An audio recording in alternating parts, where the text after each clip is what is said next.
Okay, now that I've rounded it off fairly, well, I probably will end up rounding off some more later on as I go. But I want to get going into doing the branches. One thing about sawing sawing it this way, it does help you a little bit as to what direction the branches are going to go. Let's start up here. Now this is going to, like I said, I want to keep the tip,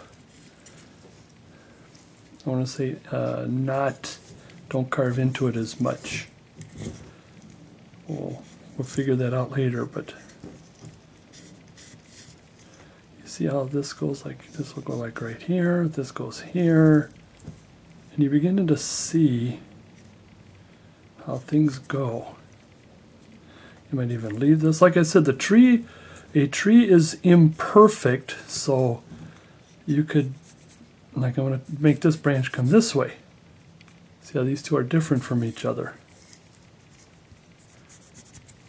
I did kind of start in on one side, but ignore that. And then when you get to something like down here, maybe see it's different from here, so it adds differentness. I don't know, is that the right way to put it?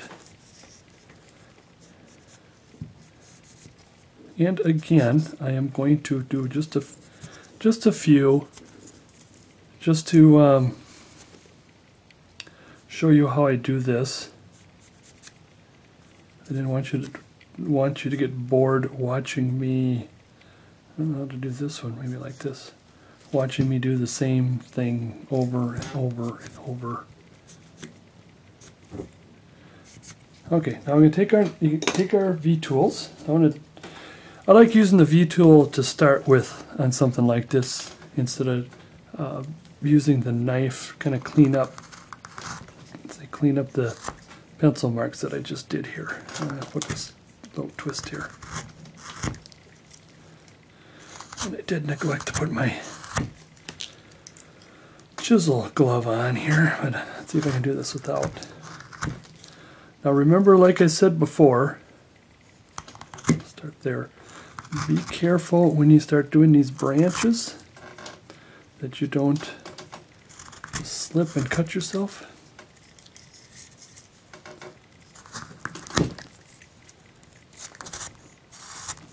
Nice and deep. So it'll just help you. Because remember, you are now on I want to say cylindrical carving. So if you bear down on the knife, it could slip. So that's why I like using my chisel on something like this. Because then when I bear down, and there's going to be a lot of bearing down, it's not going to slip as easy.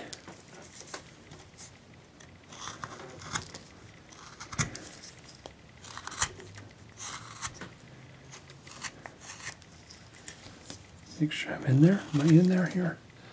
Gotta pay attention. I think I'm in the lower half of the screen. Okay, that's a good start.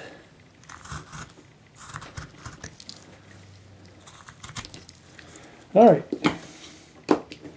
I'm going to take my, I want to call it, this is the kind of knife I like to use, is this wore down knife. If you look through all my videos, you could see I did start, these knives are completely identical. So I did a lot of carving there. And so I got a brand new one of these Helvies, but I still like to use this for bearing down. This is a good bearing down knife. I want to go this way to make good cuts, good sharp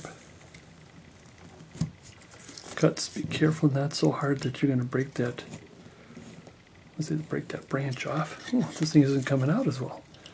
I think I got too narrow with my, there. I think I got too narrow with my cut, my angle. Now if I do this, something like this, careful, careful.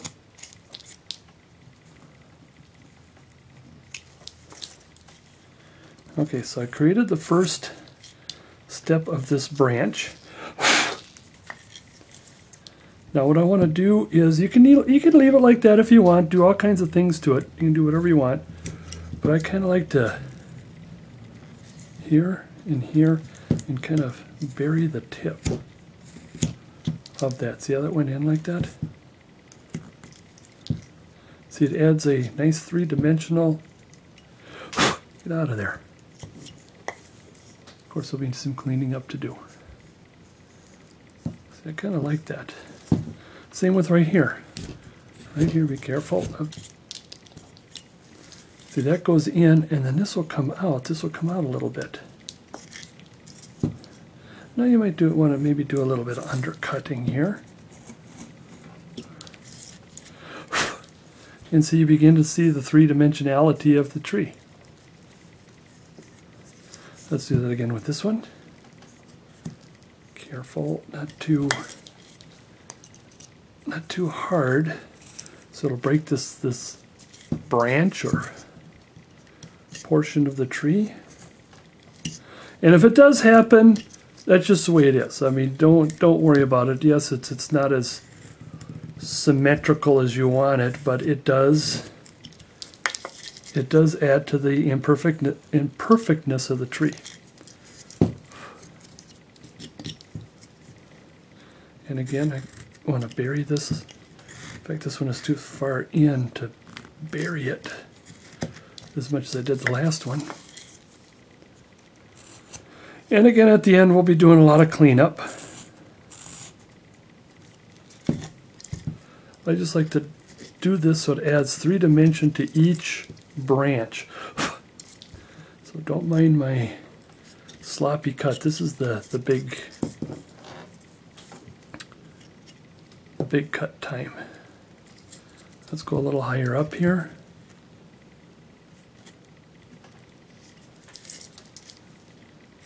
Now you could probably just leave it with the V-cut and not use your knife. You could do that too.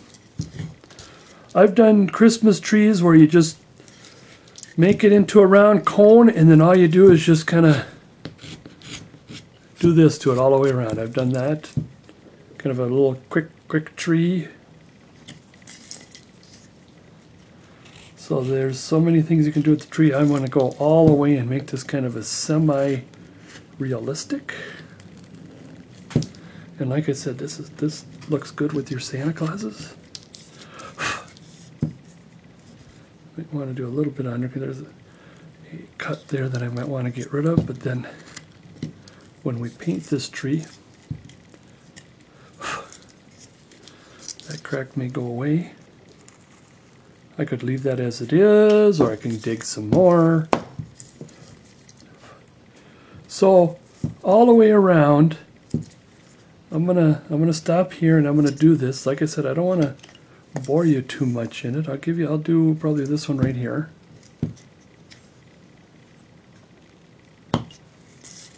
Because that's all I'm going to be doing all the way around, the same thing over and over until it's all done. And then I will come back to the next step.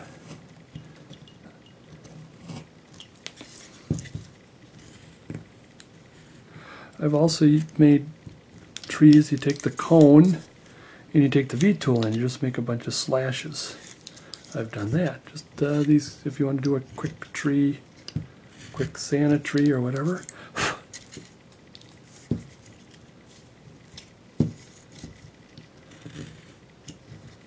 Like I said, I can either stop there or add a little extra shadow. Shadow is good. I like to add shadow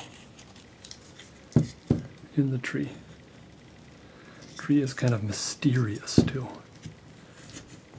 I wonder what's in there. And yeah, it looks kind of hacky. I'm going to have to clean it later. But go ahead and keep doing that like this. And then I will come back when this is done. I'll show you the next step.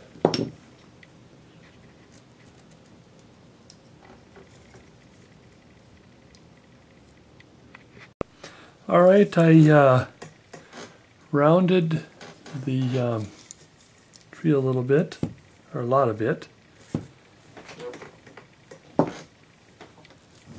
And I made these kind of cuts. And now I'm trying to clean it a little bit.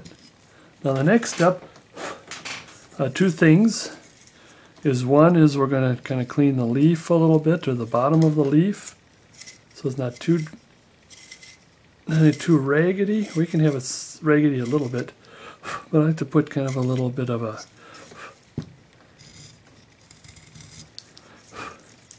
little bit of character to it.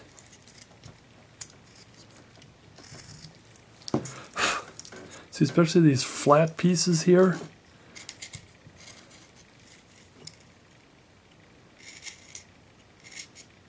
Just put a little bit of character to it.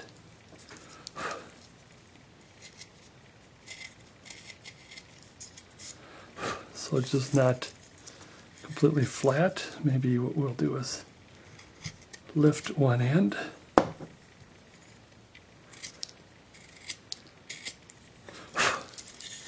Like that, just a little bit. I did get, or at least I aimed to get all of the saw marks off. So I'll be going around doing stuff like that.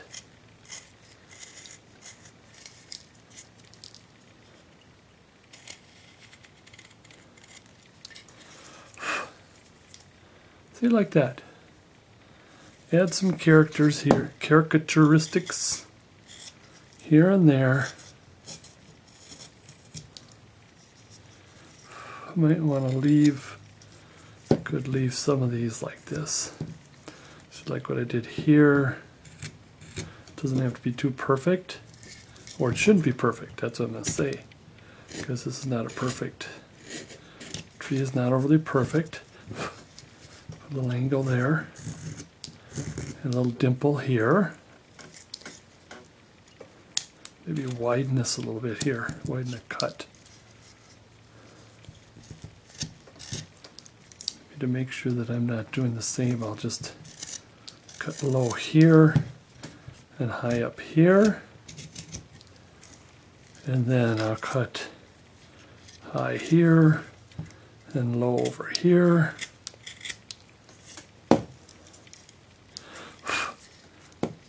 So I hope you get what I'm saying, doing.